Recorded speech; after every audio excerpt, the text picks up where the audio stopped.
கண்டிப்பாக சார், கண்டிப்பாக. Okay sir, okay, நல்லது. ஸோ அதான் இப்போது தென் சென்னை இந்த மூவி நம்ம எடுத்திருக்கோம். இதோட இன்ஸ்பிரேஷன் பார்த்தீங்கன்னா ஆக்ஷன் த்ரில்லர் ஜானர் எனக்கு பொதுவாக பிடிக்கும். அண்ட் அதுலேயும் வந்து ஒரு எமோஷனல் கனெக்ட் இருக்கணும்னு நினைக்கிறதுனால ஒரு ஃபேமிலி ட்ராமா ஆக்ஷன் த்ரில்லராக தான் எடுத்திருக்கோம். அண்ட் அது நிறைய பேருக்கு இப்போ பார்த்தவங்க எல்லாருக்கும் கனெக்ட் ஆகிருக்கும்ன்ற ஒரு நம்பிக்கை இருக்குது. ஸோ இதோட இன்ஸ்பிரேஷன் பார்த்தீங்கன்னா சின்ன வயசுலேருந்தே 2 விஷயம் தான் அதிகமாக ஆசைப்படுறது. ஒன்று கிரிக்கெட், இன்னொன்று வந்து film making. And film making வந்து பண்ணுறதுக்கான வாய்ப்பு இப்போ கிடச்சிது. கோவிட் லாக்டவுன் அப்போ தான் வந்து ஃப்ரெண்ட்ஸ் எல்லாம் சேர்ந்து டிஸ்கஸ் பண்ண ஆரம்பித்தோம். அப்போ வந்து ஐடியாஸ்லேருந்து ஸ்டார்ட் பண்ணி தான் இந்த மேக்கிங் வந்து ஸ்டார்ட் பண்ணோம். அண்ட் தென் சென்னையில் சார் இங்கே ரைட் சார் இங்கே ரைட் ஹேண்ட் சைட் தென் சென்னையில் வந்து நீங்கள் காட்டியிருக்கீங்க. வட சென்னை தென் சென்னை 2 இருக்குது சரிங்களா. தென் சென்னையில் இருக்கிறவங்க எல்லாருமே வந்து பொலிட்டியாக இருக்காங்க. என்னென்னா ரொம்ப மெச்சூர்டாக பணக்காரங்களாக இருக்காங்க. அவங்க தான் வந்து நிறைய இடத்துல வந்து பெண்களை மிஸ்யூஸ் பண்ணுறது, குழந்தைகளை வந்து அப்படியே விட்டு போகிறது மாதிரி காட்டியிருக்கீங்க. அது உண்மையாலும் நடக்குதா? இல்லை, அதாவது அது வந்து ஒரு இடத்துக்கான அதில் மட்டும் நடக்கிற ப்ராப்ளம் இல்லை. அதாவது குழந்தைகள் வந்து இப்போது குப்பை தொட்டியில் இருக்கிற மாதிரியான ஒரு சில நியூஸ் நமக்கு கேட்குறோம். அது கோவிட் டைம் அப்போ கூட ஒரு சில நியூஸ் அந்த மாதிரி நடந்தது. அது ஒரு ஏரியா ஸ்பெசிஃபிக்லாம் கிடையாது. பிரச்சனைகள் எல்லா இடத்துலையும் தான் இருக்குது. அது ஒரு இடத்த பொறுத்து மட்டும் கிடையாது. அது தென் சென்னையில் மட்டும்தான் நடக்குது, அப்படி சொல்ல வரல. இந்த இடத்துல இந்த கதைக்கு அது தேவைப்பட்டுச்சு. இல்லை ஆக்சுவலாக என்னென்னா நிறைய நியூஸ் நீங்கள் பார்த்தீங்கன்னா அது மாதிரி இருக்கிற ஆளுங்க தான் வந்து குழந்தைங்கள வந்து இது மாதிரி குப்பையில் தொட்டி போடுது. ஆனால் ஒரு சில இடத்துல மட்டும்தான் அடித்தட்டு மக்கள் பண்ணுறாங்க. அது கூட வந்து போலீஸ் ரிகவரி பண்ணி கொடுத்துட்றாங்க சரிங்க. ஆனால் தென் சென்னை பணக்கார வீட்டில் நடக்கிற விஷயத்த வந்து போலீஸ் மறைக்கிறாங்கன்னு சொல்லிட்டு ஒரு விஷயம் காட்டுறீங்க. அது உண்மையா? இல்லை, அது அந்த குழந்தை பற்றி வர்றதுல போலீஸ் என்கொயரி இதில் காமிக்கல நம்ம. ஆனால் வந்து ஒரு ஸ்பெசிஃபிக்கான சிட்டி ஆமாம்.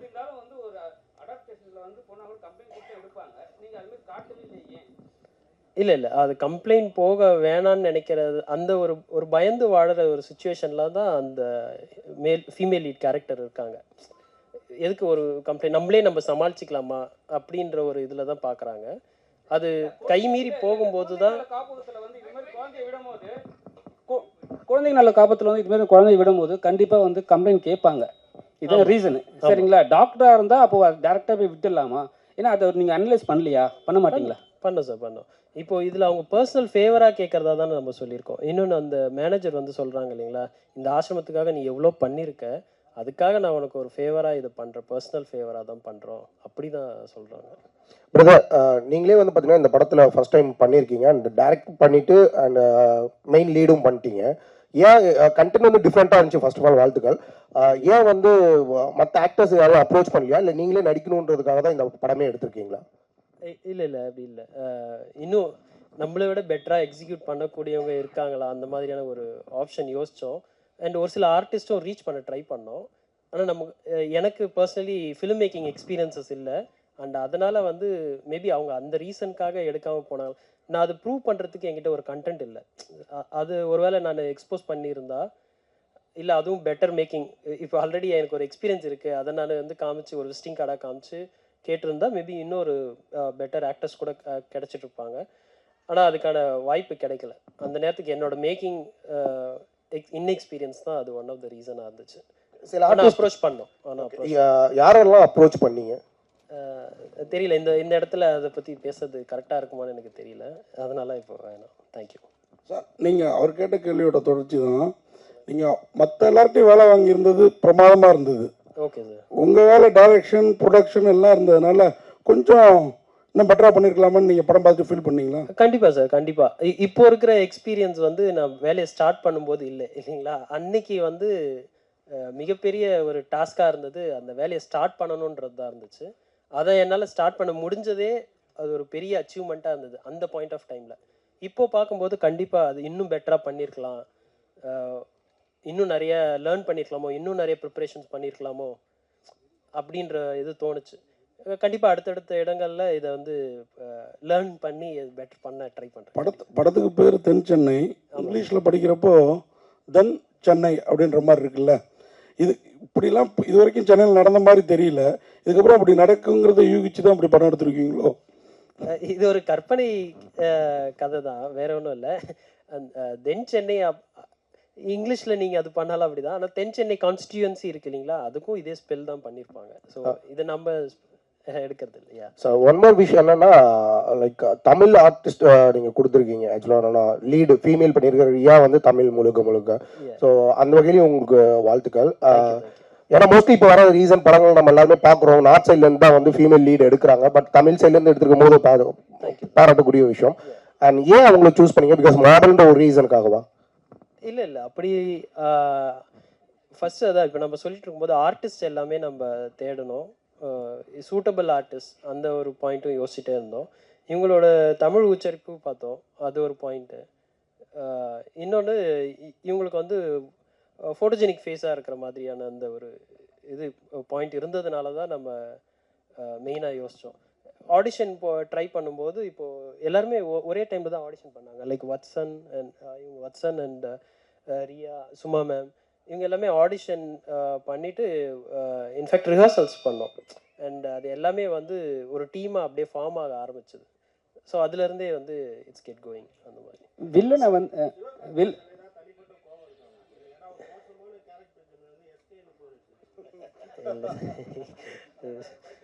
அதாவது இல்லை, சிவகார்த்திகேயன் மேலே வந்து தனிப்பட்ட கோபம் எதுனா இருக்கா? மோசமான ஒரு கேரக்டருக்கு வந்து எஸ்கேன்னு பேர் வச்சுருக்கீங்க. இல்லைங்க, அதாவது இல்லை எஸ்கேன்னா இப்போது சல்மான் கான் கூட சொல்லலாம். யார் இல்லை அப்படி இல்லை, எஸ்கேன்னு யாரை குறிப்பிட்டாங்க? இல்லை அப்படி இல்லை. என்ன பேர் சந்தீப்ன்றீங்க, சந்தீப் குமார். இல்லை நான் என்ன விஷயம் இல்லை என்ன விஷயம்னு சொல்லிடுறேன். ஒரு வெரி குட் பெர்ஃபார்மர், அது நீங்கள் மறக்க முடியாது இல்லைங்களா. வத்சன் அவங்க பண்ணியிருக்கிற ரோல். ஆனால் அவரோட இன்ட்ரொடக்ஷன் பார்த்தீங்கன்னா கதையில் அரை மணி நேரத்துக்கு அப்புறம் வருது. மோஸ்ட்லி ரைட்டிங் அப்போவே படித்தது எல்லாமே எப்படின்னா அனாலிசிஸ் தான். இது பண்ணும்போது என்ன சொல்லலாம், எல்லா கேரக்டர்ஸையும் முடிஞ்ச அளவு ஃபஸ்ட் அரை மணி நேரத்துக்கு முன்னாடியே இன்ட்ரடியூஸ் பண்ணுங்க அப்படி தான் சொல்லுவாங்க. ஆனால் அவங்க வர்றதே வந்து லேட்டாக தான் வராங்க. ஸோ ஆடியன்ஸ் மைண்டில் ரெஜிஸ்டர் ஆகிறதுக்கு ஒரு பேங்கோடு இருக்கணுன்ற அந்த பாயிண்டில் தான் வந்து யோசித்தோம். அதுலேயும் வந்து ரெஜிஸ்டர் ஆகிற மாதிரி நேம் வைக்கணும்னு யோசிக்கும்போது நேம் ஆக்சுவலி ஒர்க் ஆகிறத விட இனிஷியல்ஸ் வந்து நல்லா ஒர்க் ஆகும். அந்த விதத்தில் வந்து ஜேகே, எஸ்கே, இந்த மாதிரியான இது பார்த்தோம். ஆர்ஜே, விஜே, இது எல்லாமே வந்து நம்ம அனலைஸ் பண்ணது தான். அதில் வந்து இப்போது எஸ்கே கரெக்டான ஒரு சூட்டபிள் இருக்கிறதா தோணுச்சு. இன்னொன்று என்னோட ஃப்ரெண்ட் சர்க்கிளில் வந்து ஒரு ஃப்ரெண்டு ஒருத்தர் இருக்கார், இஸ் எஸ்கே. நிறைய பேர் காலேஜஸில் நிறைய எஸ்கே, ஏகே அந்த மாதிரிலான இனிஷியல்ஸில் நல்ல ஞாபகம் வச்சுப்போம், இன்ஸ்பைட் ஆஃப் காலேஜ் முடிஞ்ச பிறகு கூட. அதில் வந்து எனக்கு என்னோட ஃப்ரெண்ட் சர்க்கிள்லேயே இருக்காரு, is well known in our college, அதனால எஸ்கே இல்லை அதனால தான் எஸ்கேன்னு வச்சிங்களா? இப்போ அமரன் படம் நல்லா போயின்னு இருக்குது, அது கூட அவரும் மிலிட்ரி மேன், இந்த படத்தில் நீங்களும் மிலிட்ரி மேன். ஸோ அந்த பாயிண்ட் ஆஃப் வியூ வச்சிங்களா? அது இல்லாமல் இன்னொரு கொஸ்டின் என்னென்னா, எந்த ஒரு வில்லனையும் வந்து இவ்வளோ நல்ல, ஏன்னா வந்து தென் சென்னை வட சென்னையாக இருக்குது. வட சென்னையில் வந்து வில்லனை காட்டுற விஷயம் வேறு மாதிரி காட்டுவாங்க. தென் சென்னை வில்லன் மட்டும் எப்படி திருந்திறாரு? பணம் வந்து திருந்திடலாமா? இல்லை எந்த வில்லுன்னு சொல்கிறீங்க? இல்லை உங்கள் கொஷினுக்கு ஒன்றோடாவே ஆன்சர் பண்ணிடுறேன். ஃபஸ்ட்டு விஷயம், யாரையும் புண்படுத்தணுன்றதுக்காகலாம் பேர் எல்லாம் சூஸ் பண்ணுறதில்ல. அது அந்த கேரக்டர் ஞாபகம் இருக்கணும். இப்போ ஓவரால் நீங்கள் ஃபிலிம் பார்க்கும்போதே ஒரு சில இடத்துல கனெக்ட் ஆகலை அப்படின்னு யாராவது நினச்சிருந்தா கூட அது இன்னும் என்கேஜிங்காக எடுத்துகிட்டு போகணும். அப்படி தான் அது ரைட்டிங்லேயே நம்ம யோசித்தது, அந்த கேரக்டரை எப்படி அவங்க சீக்கிரமாக ஞாபகம் வச்சுக்க முடியும், அந்த விதத்தில் தான் அவங்களுக்கு அந்த இனிஷியல்ஸ் பேஸ்டு இது வைக்கிறோம். அடுத்த உங்கள் கேள்வி சாரி சொல்லுங்க. அவங்க வந்து இப்போது ஒரு க்ரோயிங் அப் மேன், நம்ம நிறைய பேர் வந்து வாழ்க்கையில் பார்த்துருப்போம். நீங்களாக கூட இருக்கலாம், இல்லை உங்கள் குடும்பத்தில் யாராவதுனா இருக்கலாம். என்னென்னா ஒரு செகண்ட் இன்கம், இல்லைன்னா ஒரு சொத்து சேர்க்கணும், அந்த ஒரு ஒரு தொழில் தொடங்கணும் அப்படின்ற ஒரு ஆசை இருக்கும். அந்த ஆசைக்கு வந்து நம்ம ஒரு முயற்சி செஞ்சு போகும்போது பல தடைகள் இருக்கும். அதெல்லாம் தாண்டி அதை அச்சீவ் பண்ணும்போது அவர் கைவிட்டு போகிற மாதிரி ஒரு சில விஷயங்கள் நடக்குது. அந்த கேரக்டரோட வந்து மெயின் எய்மே வந்து அந்த பார் செட் பண்ணும், அந்த இடத்த வந்து இன்னும் பெருசாக்கணும், அந்த மாதிரி ஒரு மைண்ட் செட்டில் தான் அவர் இருக்கார். அவர் வந்து லீகலாக எதுவுமே தப்பு பண்ணலை. அது நீங்கள் நல்லா யோசிச்சிங்கன்னா பார்க்கணும். லீகலாக வந்து அந்த பிளேஸை அந்த கேங் எடுக்கிற வரைக்கும் அவர் எதுவுமே தப்பு பண்ணல. பார் ரன் பண்ணுறாரு, அவ்வளோதான், வேற ஒன்றும் கிடையாது. ஆனால் அந்த தொழிலுக்கு வந்து ஆபத்து வருது. திருப்பி திருப்பி அவர் வந்து லீஸில் மாட்டிக்கிறார், ஒரு சிக்கலில் மாட்டிக்கிறார். இது வந்து எனக்கு மட்டும் இல்லை, என்னோடய ஃப்ரெண்ட் சர்க்கிளில் அவங்கக்கிட்ட ஒருத்தவங்க பர்சனலாக பேசும்போது, ஆமாம் நான் ஒரு தொழில் பண்ணேன், அது நஷ்டமாயிடுச்சு, இல்லை அது வந்து இந்த மாதிரி படுத்துடுச்சு, அந்த மாதிரி அவங்க காரணங்கள் சொல்லும்போது அவங்க வந்து நேர்மையற்றவங்களாக இருக்க மாட்டாங்க. நேர்மை இருக்கும், இருந்தாலும் அவங்களுக்கு அந்த வாய்ப்பு சரியாக கிடச்சிருக்காது, இல்லை வேற ஒரு விஷயங்கள் வந்து அவங்கள தடுக்கி விட்டுருக்கும். அது வந்து அவங்கள வந்து வேற ஒரு மாதிரி மாற்றிடுது. அப்படி ஆகிற ஒரு கேரக்டர் தான் நம்ம சொல்லியிருக்கோம், அவங்க டோனி அவங்களோட கேரக்டர். அதனால் அவருக்கு எல்லாம் சரியாக நடந்துருந்தா அவர் நல்லவராகவே இருந்திருப்பார். கரெக்டுங்களா? மாஸ்க் மேனாக அவர் வந்திருக்க வேண்டிய அவசியமே இருந்திருக்காது அவருக்கு. அது எல்லாருமே வந்து கிரே ஷேட் தான் சார். எல்லாருக்குமே வந்து பார்த்தீங்கன்னா நல்ல பக்கமும் இருக்குது, கெட்ட பக்கமும் இருக்குது இல்லைங்களா? ஸோ அந்த கிரே ஷேடு வந்து இன்னும் எப்படி டார்க்காக போகுது, என்ன லைட்டாக போகுது, அப்படி தான். இப்போ நீங்கள் பார்த்தீங்கன்னா ஹீரோ கேரக்டராக இருந்தாலும் அவர் தப்பு பண்ணியிருக்காரு இல்லையா? அதில் கேரக்டர் வைஸ் எல்லாருமே வந்து கிரே ஷேட் தான். அந்த சுச்சுவேஷன் தான் மோஸ்ட்லி எல்லாரையும் டிட்டர்மின் பண்ணுது. சார் நீங்கள் குட்டா பேடான்ற அந்த இது. ஒரே ஒரு நிமிஷம் சார், இதை மேம் ஏதோ ஒன்று கேட்டாங்க. Okay ma'am, okay, thank you sir. அது நீங்கள் யாரையும் புண்படுத்த விரும்பலன்னு சொல்லிட்டீங்க. இங்கே இந்த பக்கம் தான் புண்படுத்த விரும்பலன்னு சொல்லிட்டீங்க. முன்னாடியே சொன்னீங்க நான் நிறைய பேர்கிட்ட கதை சொல்ல ட்ரை பண்ணால் வாய்ப்பு கிடைக்கணும். ஒருவேளை ஏற்கனவே நீங்களே சொல்கிறீங்க, ஏற்கட்ட நீங்கள் நிச்சயமாக ட்ரை பண்ணியிருக்க மாட்டீங்க. எஸ்கேட்டை ட்ரை பண்ணி அது முடியாதனால தான் அந்த கேரக்டருக்கு எஸ்கேன்னு பேர் வச்சிங்களா அப்படிங்கிறது ஒரு சின்ன. இல்லை சார், இல்லை, அதாவது நம்ம ட்ரை பண்ணது, அதாவது ஒரு ஆஸ்தான குருவாக யோசித்தது வந்து கமல் சார் தான். ஃபஸ்ட்டு வந்து கமல் சார் அவங்க ஆஃபீஸில் போயிட்டு லெட்டர் மட்டும் கொடுத்துட்டு வந்தோம். அதாவது இந்த மாதிரி ஃபிலிம் மேக்கிங் ஆசை இருக்குது, அந்த மாதிரியான விஷயங்கள் தான். இன்னும் எதிர்பார்க்கல கண்டிப்பாக, ஏன்னா அவங்களுக்கு இந்த மாதிரி 1000 லெட்டர் வரும், நிறைய பேர் அப்ரோச் பண்ணுவாங்க. அதனால் வந்து அவங்களுக்கு ஒரு குரு வணக்கம் மாதிரி கொடுத்துட்டு வந்துட்டோம். மற்றபடி ஒன்றும் இல்லை. ஆனால் மைண்டில் எழுதும்போது யோசிப்போம் இல்லைங்களா, நான் வந்து கமல் சாரை வச்சு எழுதணும், ரஜினி சாரை வச்சு எழுதணும், அப்படி தான். ஏன்னா நான் க்ரோ அப் ஆகும்போது அவங்க தான் த பிக்கஸ்ட் ஐகான். அந்த மைண்ட் செட்டில் தான் எழுதும். மற்றபடி இந்த இதில் சொல்கிற மாதிரி தான், நெகட்டிவ்னு எதுவும் கிடையாது, பிடிக்காததுன்னு எதுவும் கிடையாது, அவ்வளோதான். சார் அவர் ஏன் எஸ்கே கேஸ் எடுத்துக்க நான் அதெல்லாம் விட்டுடுறேன் அப்படின்றார். ஒரு போலீஸ்காரங்க அப்படி செய்ய மாட்டாங்களே? உண்மைதான் நீங்கள் சொல்கிறது. ஆனால் இது ஃபிக்ஷனல் சொல்லிட்டோம் இல்லைங்களா, அந்த ஒரு பாயிண்டில் அவருக்கு வந்து ஒரு 2வது வாய்ப்பு உனக்கு வழங்கப்படுது, அந்த மாதிரியான ஒரு இது அவர் அனலைஸ் பண்ணதில் அவங்க தெரியுது. இறந்தவங்க எல்லாருமே வந்து ஒரு இவங்களோட மோசமான கேரக்டரு அப்படின்றத அவர் ஜட்ஜ் பண்ணுற மாதிரியான ஒரு ஃபிக்ஷனல் கேரக்டராக தான் நம்ம. ஹீரோயின்ட்டு கொடுங்க ஒரு கேள்வி. மேடம், உங்களை தமிழ் பொண்ணுன்னாங்க, ஆனால் ஏன் மலையாள கெட்டப்பில் வந்திருக்கீங்க? தமிழ் பொண்ணுன்னா நம்ம ஆட்கள் வாய்ப்பு தர மாட்டாங்க அப்படிங்கிற. நல்லா அழகாக இருக்கீங்க, நல்லா நடிச்சிருக்கீங்க, வாழ்த்துக்கள். இந்த கேள்விக்கு பதில் சொல்லுங்க. இல்லை, இந்த படத்தில் இந்த கேரக்டர் வந்து மலையாளி கேரக்டர். ஸோ சரி, அப்படி சிம்பாலிக்காக சொல்லாமே அப்படின்னு போட்டுருந்தேன், அவ்வளோதான். ரங்கா சார், உங்களுக்கு தான் கேள்வி. Yes sir. ஆக்சுவலி படத்து title sequence pre title, but title ஓடும்போதும் ஒரு வாய்ஸ் ஓவர் நரேஷன் கொடுத்தீங்க. Yes sir. ஸோ அதில் வந்து ஒரு எமோஷனல் கான்டென்ட் தான் தூக்கலாக இருந்தது. அஃப்கோர்ஸ் க்ரைமும் இருந்தது, but what trumped was emotional content. ஆனாக்க டைட்டில்ஸ் முடிஞ்சு படம் ஸ்க்ரீன் பிளே அன்ஃபோல்ட் ஆக படம் வந்து அன்ஃபோல்ட் ஆக க்ரைம் கான்டென்ட் தான் கொஞ்சம் அதீதமாக தெரிஞ்சுது. அஃப்கோர்ஸ் எமோஷனல் கான்டென்ட் இருந்தது, அந்த குழந்தை சமாச்சாரம், அப்புறம் அவங்க இந்த பாசம், உங்கள் ரோல் அவங்க ரோல்லாம். பட் இருந்தாலும் ஒரு அண்டர் கரண்ட் வந்து ஒரு பார் நடத்துறதை பற்றிய முக்கியத்துவம் கூட அதிகமாக கொடுக்கப்பட்டிருந்த மாதிரி ஒரு ஃபீல் வந்தது. அண்ட் ரேப் அப்பில் பார்க்கும்போது ஒரு க்ரைம் த்ரில்லர் இருந்ததை தவிர எமோஷனல் கான்டென்ட் கொஞ்சம் it took a back seat. அது வந்து கான்ஷியஸாக நீங்கள் வந்து படம் எடுக்க நடிக்க நடந்த ஒரு நிகழ்வா, அல்லது இட் வாஸ் ஆல் இன்டென்ஷனலா? இல்லை இன்டென்ஷனல் தான். ரைட்டிங்லேயே வந்து இப்போ டாப்பில் இருக்காங்கன்றதுக்காக சொல்லல. லோகேஷ் கனகராஜ் அவங்களோட மேக்கிங் பிடிக்கும், வெற்றிமாறன் சார் அவங்களோட மேக்கிங் பிடிக்கும். அண்ட் அவங்க மாநகரம் வந்து one of the greatest inspiration. இப்போ நம்ம அதே மாதிரியான ட்ரை பண்ணணும் அந்த இதில் தான். ஃபார் எக்ஸாம்பிள் அதுமாதிரி ட்ரை பண்ணி முடியாமல் போனது என்னென்னா காமெடி. இந்த படத்தில் ரைட்டிங்லேயே எங்களால் உள்ளே நுழுத்த முடியல. ஆமாம். இப்போது ஆர் பாலா அவங்களோ இல்லை திலீபன் அவங்களையோ கூட வச்சு, இப்போ இவங்க திலீபன்லாம் கூட வந்து இன்னொரு மூவியில், சாரி திடீர்னு நேம் ரீகலெக்ட் ஆகலை, அவங்க சுசீந்திரன் அவங்களோட மூவியில் ஒரு நல்ல காமெடி ரோல்ஸ்லாம் நல்லா பண்ணியிருப்பாங்க. சின்னதாக வந்தாலும் நச்சுன்னு காமெடி இருக்கும். அந்த மாதிரி தான் எதாவது பண்ணணும்னு ரைட்டிங்கில் ட்ரை பண்ணோம். ஈவன் மேக்கிங் அப்போ கூட டியூரிங் த செட்ஸ் கூட ட்ரை பண்ணோம். மேக்கிங்கில் என்னென்னா, அங்கே போகும்போது லொக்கேஷனில் என்னென்ன சேலஞ்சஸ் வருதோ அது எல்லாமே நம்மளை மறக்கடிக்க செய்யுது. அந்த மாதிரி அன்லஸ் அது பேப்பரில் இல்லைன்னா அது அங்கே ரொம்ப நேரம் என்ஹான்ஸ் பண்ணுறதுக்கான அந்த டைம் கிடைக்காது. அங்கே அந்த பிரச்சனைகள் எனக்கு இருந்துச்சு. அதனால் அந்த காமெடி இது பண்ண முடியல. வேற த்ரில்லர் அட்லீஸ்ட் ரைட் பண்ணது என்னவோ அது எடுத்துகிட்டு வந்தோம். வெறும் ஃபேமிலி ட்ராமா மட்டும் எடுத்தால் அது அகெயின் ட்ராமா மாதிரி மட்டுமே இருக்கும். எல்லாருக்கும் வந்து ஒரு அட்டென்ஷன் கிராபிங்காக இருக்காதுன்றதுனால தான் வந்து டெஃபினெட்லி இன்னொன்று, நான் ஆக்ஷன் த்ரில்லர் ட்ராமா தான் எனக்கு வந்து ஆஸ் அ ஆடியன்ஸ் நான் பார்க்க விரும்புகிறதே அதுதான். என்னோடய ஜானரே வந்து கொஞ்சம் அட்வென்ச்சர் ஒரு ஆக்ஷன் த்ரில்லர் அந்த மாதிரி பெர்ஸ்பெக்டிவ் தான் பார்ப்பேன். ஆனால் அதுலேயும் ஒரு எமோஷனல் கண்டென்ட் இருக்கணும்.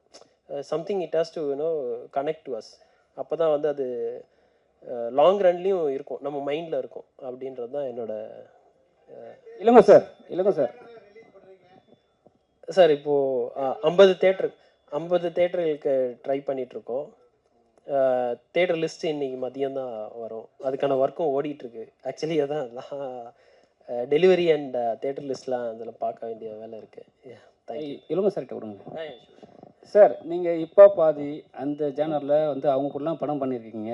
இப்போ இவங்க கூட படம் பண்ணும்போது என்ன, ஏன்னா இவங்க ஃபுல் அண்ட் ஃபுல் டீம் வந்து புது டீம், சரிங்களா? அவர் வந்து மியூசிக் டைரக்டர் வந்து டைரக்டர் அண்ட் ப்ரொடியூசர் ஆகிட்டார். இப்போ இவர் வந்து டைரக்டர் அண்ட் ப்ரொடியூசர். எப்படி உங்களை ஹேண்டில் பண்ணாங்க? ஏன்னா நீங்கள் ஒரு சீனியர், சரிங்களா? இப்போ பார்த்து சொல்லியிருக்காரு, இவரை மட்டும் நம்மளால் கொஞ்சம் ஹேண்டில் பண்ண முடியாதுன்னு சொல்லிட்டு ஒரு ஸ்டேஜ்லேயே சொல்லியிருக்காரு. எப்படி பண்ணீங்க சார்? அதுக்கு முன்னாடி நீங்கள் ஒரு கேள்வி கேட்டிருந்தீங்க, எனக்கு ரொம்ப பிடிச்சிருந்தது. எஸ்கேன்னு பேர் வச்சிங்களேன் ஏன் அப்படின்ட்டு சார் கேட்டிருந்தார்ல. அவர் எஸ்கே போய் ஏகே வந்துருச்சு. நான் நல்ல காலம் யோசிச்சேன் ஈகேன்னு வைக்காமல் இருந்தார். ஏன்னா இளங்கோக்குமன்னு என் பேர் ஆகிட்டு வந்தது. நான் வந்து இவர்கிட்ட கேட்டேன். இவர் வந்து என்ன இந்த கதாபாத்திரத்துக்காக என்னை கேட்டபோது நான் இவர்கிட்ட கேட்டேன், எப்படி நீங்கள் வந்து என்னை தேர்ந்தெடுத்தீங்க? ஏன்னா நான் வந்து என்னோடய 60 வயசில் நான் முதல்ல அறிமுகமான படம் வந்து சிவகுமாரின் சபதம். அந்த முதல் படத்தில் ஆதிக்கு தாத்தாவாக நான் பண்ணேன், ஒரு முழு நீள கதாபாத்திரம். அது வந்து கிராமத்தில் ஒரு நெசவாளியோட கதாபாத்திரம், ஒரே வேஷ்டி சட்டையோட. அதில் என்னை பார்த்துட்டு எப்படி வந்து நீங்கள் இந்த மாதிரி ஒரு டோனின்னு ஒரு பாருக்கு வந்து என்னை நீங்கள் தேர்ந்தெடுத்தீங்கன்னு கேட்டேன். அப்போ அவர் சொன்னார், இல்லை நான் உங்களை ஃபேஸ்புக்கில் ஃபாலோ பண்ணிட்டு இருக்கேன் சார், உங்களோட மற்ற ட்ரெஸ் ரெகுலர் ட்ரெஸ் பண்ணுற ஸ்டைலு உங்களுடைய அந்த ஐக்கான்லாம் பார்த்து எனக்கு பிடிச்சிருந்தது. எனக்கு தேவை, நான் என்ன கேட்குறேனோ அந்த கதாபாத்திரத்தை உங்களால் கொடுக்க முடியும்னு நம்பிக்கை எனக்கு இருந்தது. நீங்கள் வாங்க அப்படின்னு சொன்னார். அதுக்கப்புறம் தான் நான் போனேன். அது வேறு, ஆதி வந்து என்னுடைய நண்பர், அதனால் அந்த இடம் வேறு. இந்த இடம் வந்து இவங்க ரொம்ப நல்லா நடத்துனாங்க. சினிமாவில் வந்து அது சீனியர் அதெல்லாம் இருக்கட்டும், பட் ஒன்றா சேர்ந்து அது ஒரு டீம் ஒர்க் தான், எல்லாமே டீம் ஒர்க்கு. ஒரே ஒரு விஷயம் மட்டும் இவரை பற்றி சொல்லணும். எனக்கு வந்து இவர் அடுத்த நாள் அல்லது அதுக்கு அடுத்த நாள் என்ன காட்சி எடுக்க போகிறாங்களோ அந்த காட்சியை வந்து இவரும் இவருடைய நண்பர்களும் நடித்து மொபைலில் வந்து அதை வந்து ஷூட் பண்ணி அதை வந்து லேப்டாப்பில் போட்டு கொண்டு வந்து என்கிட்ட காமிப்பார். நான் ஷார்ட் போகிறதுக்கு முன்னாடி தான் இன்றைக்கி எடுக்க போகிறோம், இதோ இந்த கேரக்டர் தான் நீங்கள் பண்ணுறீங்க, உங்களோட மேட்ரு. ஸோ என்ன வேணும் அப்படின்னு கேட்குறதுல அவர் வந்து ரொம்ப தெளிவாக இருந்தார். அதனால் அவர் என்ன கேட்டாரோ அதை கொடுக்கறது வந்து எங்களுக்கு ரொம்ப எளிதாக இருந்தது. கிரிக்கெட் கேம்லே பற்றி காட்டியிருக்காங்க. அதில் வந்து தெளிவான ஒரு விஷயத்த சொல்லவே இல்லை. ஏன்னா யார் என்ன கேமிங் பண்ணுறாங்க, யார் என்ன பண்ணுறாங்க, யார் பெட் பிடிக்கிறாங்க, அது காட்டவே இல்லை. ஏன் அது மாதிரி கொஞ்சம் தெளிவுபடுத்தியிருந்தால் இன்னும் கொஞ்சம் நல்லா இருந்திருக்குமே. இல்லை, அது ஒரு பெரிய கேம், அது பின்னாடி பெரிய ஹிஸ்ட்ரி இருக்குது. அதில் இவர் ஒரு போர்ஷன் மட்டும்தான் எடுத்துக்கிட்டார். அதில் வந்து இவர் பிரதானமாக எடுத்துக்கிட்டது வந்து இந்த டோனி பாருங்கிற ஒரு இடம். அந்த பாரில் வைத்து என்ன செய்கிறாங்க, அந்த பாரில் இருக்கக்கூடிய பின்னாடி இருக்கக்கூடிய குடும்ப சிக்கல்கள், இந்த கதாபாத்திரம் என்ன கஷ்டப்படுதுன்னு காமிக்கிறது மட்டும்தானே தவிர அதையே பிரதானமாக வச்சு பேசணும்னு அது எடுக்கல. மேபி அதனால் அந்த டீட்டெயில் போகாமல் இருந்திருக்கும். பார் வச்சுருங்க எல்லாருமே குடிப்பாங்க, ஹீரோ மட்டும் குடிக்காமே காட்டியிருக்காங்க. டோனியும் குடிக்கலையே சார். கதை வந்து கொரோனா டயத்தில் அப்போ பார்லாம் அலௌடு இருந்ததா? அதே மாதிரி கிரிக்கெட் மேட்ச் கூட நடந்த மாதிரி எனக்கு தெரியல. துபாயில் லாஸ்ட்டாக நடந்ததோ?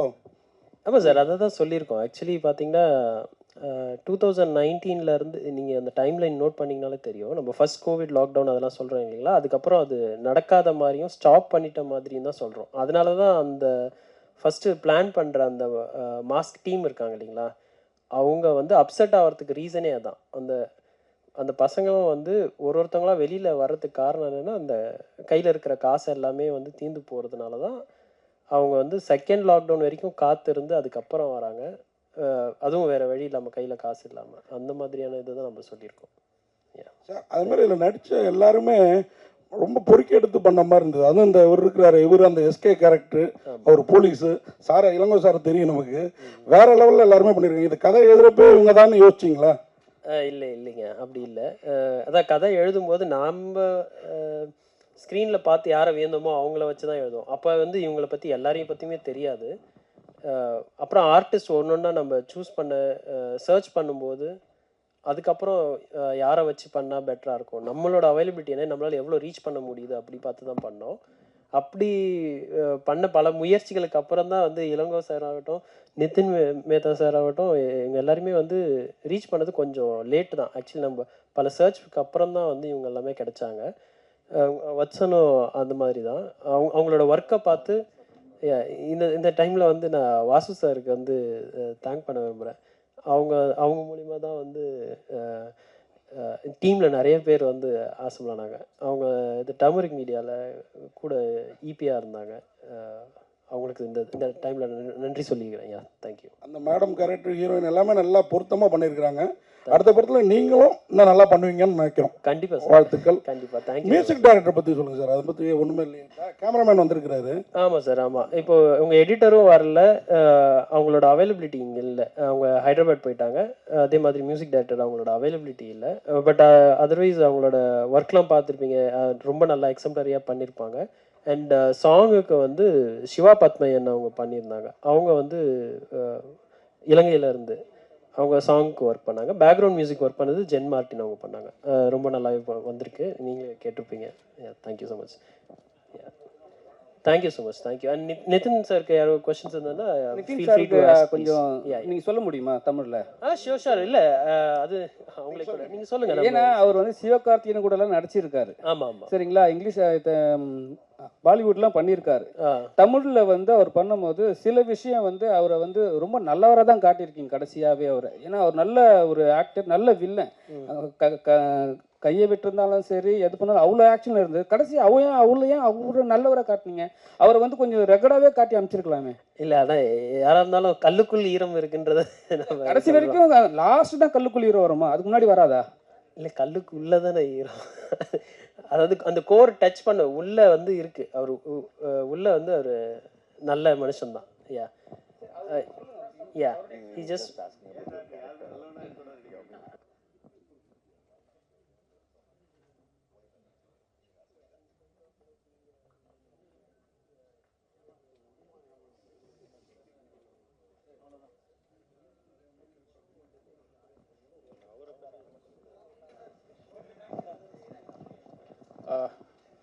first of all, the story demanded that I have to be a negative shade and then have some human factor inside me. Actually, villains are not bad. They are always good. If you see outside the screen life, I think most humble persons are villain only, I believe. And if you see old villains, Amrish Puri,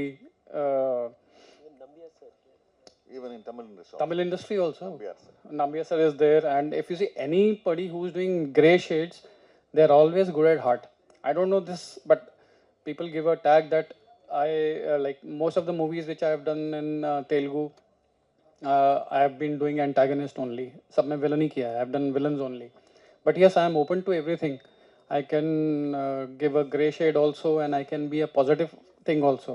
But my looks and I think my body language demands from everyone that I should do a negative character. But I love doing negative characters, because the best part of negative character is you have got very less of time to show your skill. And out of 2 hours, 3 hours, you will be getting 5 minutes, 10 minutes, 15 minutes, maximum 20-25 minutes. In that you have to prove yourself. So I believe it's a tough job, but I love it. I love being villain.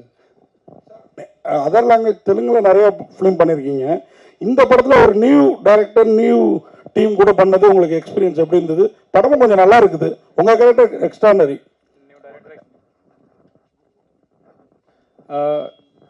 I've done about 6 Telugu movies now, and next one is coming in January with Balakrishna sir. So I had already done Akhanda and all. In that I played main villain. He gave me a call. The director Ranga gave me a call. I did not know him pehle se. I did not know who he is, but he just told that he is a new person and he is passionate about making movies, and he just depicted the story and my character, which I liked.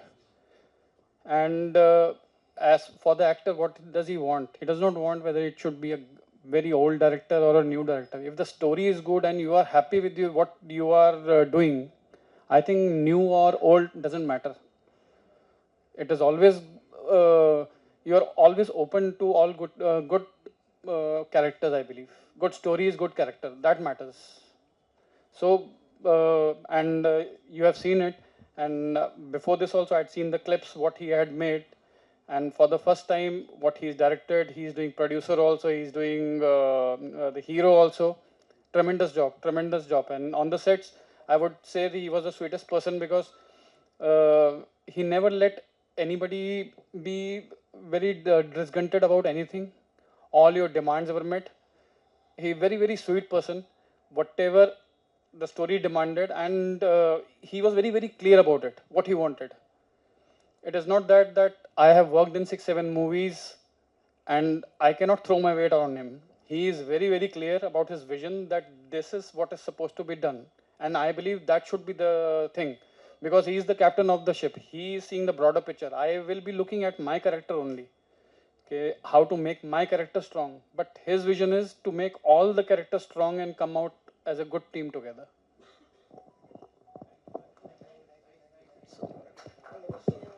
Sir முக்கியமாக ஒரே ஒரு request sir.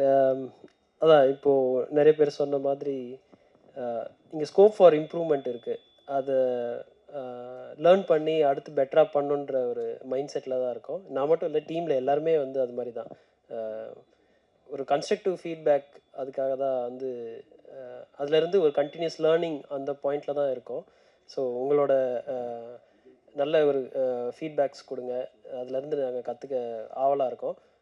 இன்னொரு முக்கியமான request வந்து எங்களோட ப்ராஜெக்டை மக்கள் இடத்துல கொண்டு போய் சேர்க்கணும். அது வந்து மீடியா நண்பர்கள் உங்கள் அனைவரோட ஒத்துழைப்பு வந்து மிக மிக அவசியம். Thank you so much. அண்ட் இந்த மழையில் மறுபடியும் எல்லாம் சேஃபாக ரிட்டர்ன் ஆகுங்க. வந்தமைக்கு மிக்க மிக்க நன்றி. யா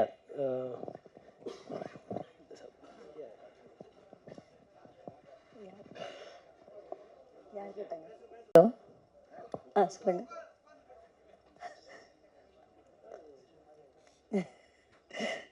என்ன பேசணும்னு தெரியல. Okay okay. எக்ஸ்பீரியன்ஸ் எனக்கு ஃபர்ஸ்ட் டைம் இந்த ப்ரீவியூ ஷோவில் வரேன். First time press meet witness பண்ணுறேன். கொஞ்சம் நர்வஸ் ப்ளஸ் எக்ஸைட்டட். நிறைய ரோல்ஸ் பண்ணியிருக்கேன், கேரக்டர் ரோல்ஸாக நிறைய படத்தில். பட் இந்த படத்தில் ஒரு லென்த்தியான கேரக்டர், ஒரு மெச்சூரான கேரக்டர் பண்ணது ஒரு டிஃப்ரெண்ட்டாக ஃபீல் ஆயிருந்தது. ரங்கா சார் இது ஆப்பர்ச்சுனிட்டி கொடுத்ததுக்கு I am very blessed and happy to be part of this project. கொஞ்சம் தமிழ் அவ்வளோ சூப்பராக வராது, because I am from Kannada background. But Tamil முடிஞ்ச அளவுக்கு நல்லா பேசியிருக்கேன் அப்படின்னு நினைக்கிறேன். அது நீங்கள் தான் சொல்லணும். மற்றபடி thank you so much sir for this. அனைவருக்கும் வணக்கம். ஃபஸ்ட்டு வந்து ரங்கா சாரை பற்றி சொல்லணும். ஏன்னா வந்து ஐடி கம்பெனியில் வேலை பார்த்து அங்கேருந்து ஒரு பேஷன் சினிமா மேலே வந்து 3 அவதாரங்கள் ஒரே நேரத்தில் எடுத்திருக்காரு. தயாரிப்பாளர், இயக்குனர், ஹீரோ. மிகப்பெரிய பொறுப்பு. ஆனால் ஷூட்டிங் ஸ்பாட்டில் பார்த்திங்கன்னா ரொம்ப சாதாரணமாக இருப்பார். எந்த டென்ஷனுமே வச்சுக்க மாட்டார். கரெக்டாக அந்தந்த வேலையை அவங்கவுங்க பிரித்து கொடுத்துருவார். கோடைரக்டர் ஹரேராம் சார் வந்து ஃபஸ்ட்டு நான் அவரை தான் மீட் பண்ணேன். அவர் நிறையா வந்து அந்த படத்தில் அவரும் நிறையா அவருடைய விஷயத்தில் நிறையா இது பண்ணார். அவருக்கு முதல்ல நான் நன்றி சொல்லிக்கிறேன்.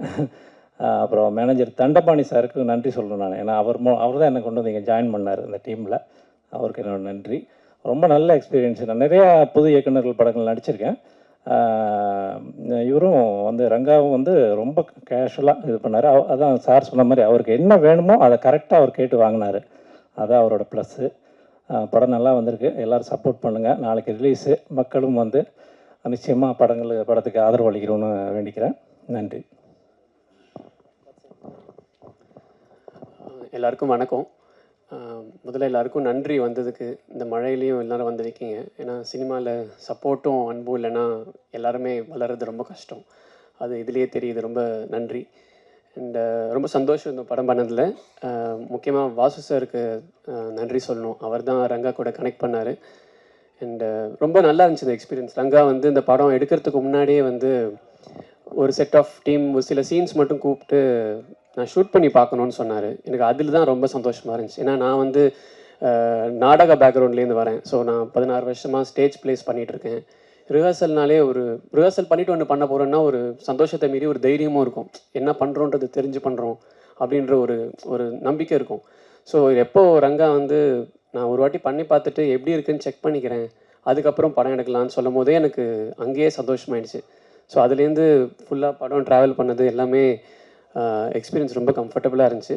அண்ட் இவ்வளோ பெரிய விஷயம், ஒரு படம் எடுத்துடுறது கூட எடுத்துடலாம், பட் ரிலீஸ் வரைக்கும் கொண்டு வரதுலாம் ரொம்ப பெரிய விஷயம். அதுவும் இவ்வளோ டஃப் பீரியடில் இப்போ நிறைய படங்கள் வந்துக்கிட்டே இருக்குது. இந்த டைம்லேயும் வந்து ஒரு படத்தை எடுத்து இவ்வளோ ஒரு கன்விக்ஷனோட அதை விடாமல் இவ்வளோ கிட்டத்தட்ட 2 இயர்ஸ் ஆயிருக்கும் இல்லையா, 2 இயர்ஸாக அதை பிடிச்சி வச்சு இன்றைக்கி ரிலீஸ் வரைக்கும் கொண்டு வந்திருக்காரு ஒன் மேனாக.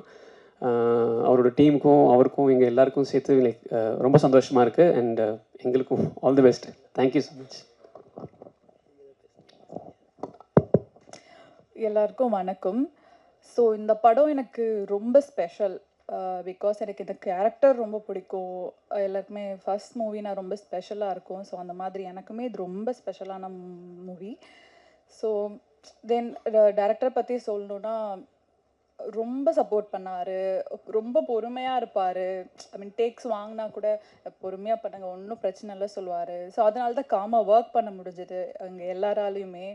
ஸோ டைரக்டருக்கு ரொம்ப தேங்க்யூ. அண்ட் டிஓபி ஷரத், அவர் ரொம்ப அழகாக எடுத்திருக்காரு, அவருக்கு தேங்க்ஸ். தென் மியூசிக் டைரக்டர் ரொம்ப அழகாக பண்ணியிருக்காரு, அவருக்கும் தேங்க்ஸ். அப்புறம் இந்த தென்சென்னை மொத்த டீமுக்குமே ஹார்ட்லி தேங்க்ஸ். Thank you thank you. அவ்வளோதான்.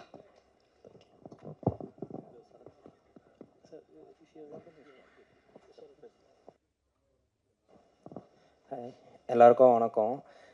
என்னோடய கரியர் ஸ்டார்ட் ஆனது இது இப்போ இண்டிபெண்டன்ட் ஃபிலிம், என்னோடய ஃபஸ்ட்டு ஃபிலிம். என் மேலே ட்ரஸ்ட் வச்சு வாய்ப்பு கொடுத்த டைரக்டருக்கும் என்னை இன்ட்ரோ கொடுத்த மகேஷ் முத்துசாமி சாருக்கும் நான் ரொம்ப தேங்க் பண்ணுறேன்.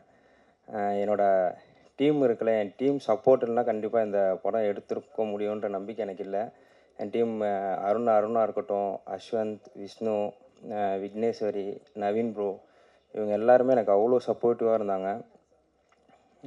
ஆர்டிஸ்ட்டாக இருக்கட்டும், என்னோட இது ஃபஸ்ட்டு படம், அந்த கம்ஃபர்ட் ஜோன் அவங்க கொடுக்கலன்னா நான் எப்படி எடுத்திருப்பேன்னு எனக்கு தெரில. சரி ஓகே ஃபஸ்ட்டு படம் பண்ணுறோம் அப்படின்ற அந்த ஒரு பயத்தோடையே தான் இருக்கும். ஒரு ஷார்ட் வைக்கிறப்ப ஆர்டிஸ்ட் கிட்ட நம்ம எப்படி கன்வே பண்ணணும், எப்படி ஹேண்டில் பண்ணணும் அப்படின்ற அந்த கம்ஃபர்ட்டை எல்லாம் கொடுத்தது வந்து ஆர்டிஸ்ட் எல்லாருமே தான். ரொம்ப நன்றி. எல்லாருக்கும் வணக்கம். இந்த படத்தில் நான் கூட ட்ராவல் பண்ணியிருக்கேன். ஒரே ஒரு விஷயம் மட்டும் டைரக்டரை பற்றி சொல்லிக்கிறேன். ஃபஸ்ட்டு டே ஷூட்டு ஆரம்பித்தோம். அன்றைக்கி அந்த சீன் முடிக்க முடியாதுன்னு தோணுச்சு. அதனால் லஞ்ச் டைமில் போய் வித்தவுட் பிரேக் போயிடலாம் சார் அப்படின்ட்டேன். சரின்ட்டார் அவரும். நான் இன்றைக்கி ஷூட் முடிச்சிட்டோம். நைட் எனக்கு ஃபோன் பண்ணுறாரு, நான் டென்ஷனில் நீங்கள் சொன்னபோது நான் கவனிக்கல, எதுக்கு வித்தவுட் பிரேக் போகலாம் அப்படின்னு சொல்லிட்டீங்க அப்படின்னு. அப்படி சாப்பிடாமலாம் ஒரு சீனு ஷூட் பண்ணி ஒரு படத்தை ஃபினிஷ் பண்ண வேண்டிய அவசியம் கிடையாது. நம்ம எல்லாருமே வேலை செய்கிறது சாப்பிட்றதுக்காக.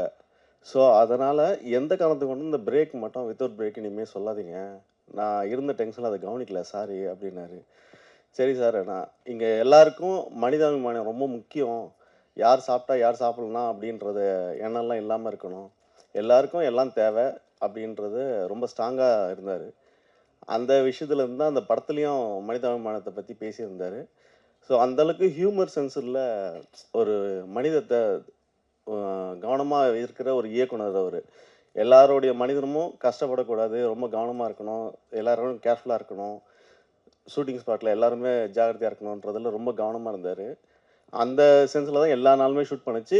அந்த படத்தை வந்து அவர் பிளான் பண்ண மாதிரி ஒரு 2 மாதத்துக்குள்ளே அதை எடுத்து முடிச்சிட்டாரு. அதை ரிலீஸ் பண்ணுறதுக்கு தான் கொஞ்சம் லேட் ஆச்சே தவிர மற்றபடி வேறு ஒன்றும் இல்லை. ரொம்ப நல்ல இயக்குனர். சிறந்த மேலும் மேலும் வெற்றி பெறணும் வாழ்த்துக்கிறேன். அதே மாதிரி இந்த மனித தன்மையை மாற்றிடாதீங்க.